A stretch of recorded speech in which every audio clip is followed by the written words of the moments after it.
Crantino, non abbiamo potuto neanche registrare in viva voce la telefonata della Vodafone. Potevo anche passarteli, gli facevi un discorso te.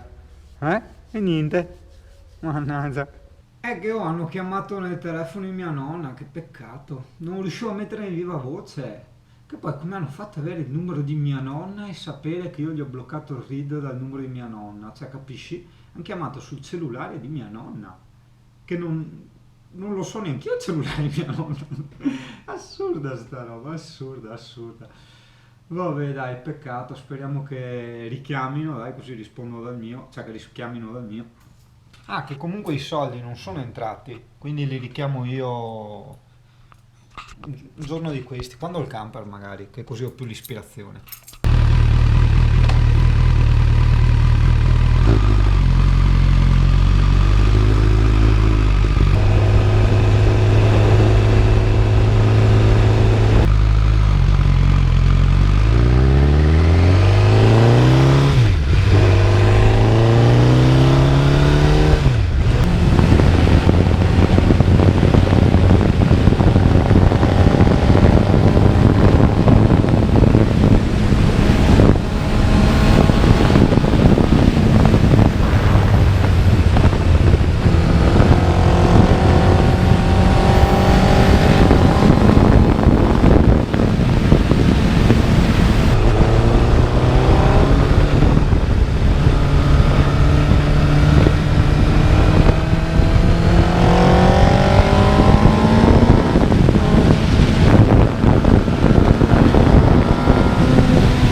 Che devasto, che devasto.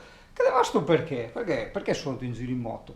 Perché ho preso il piccio qua per... ecco il telefono, a dopo.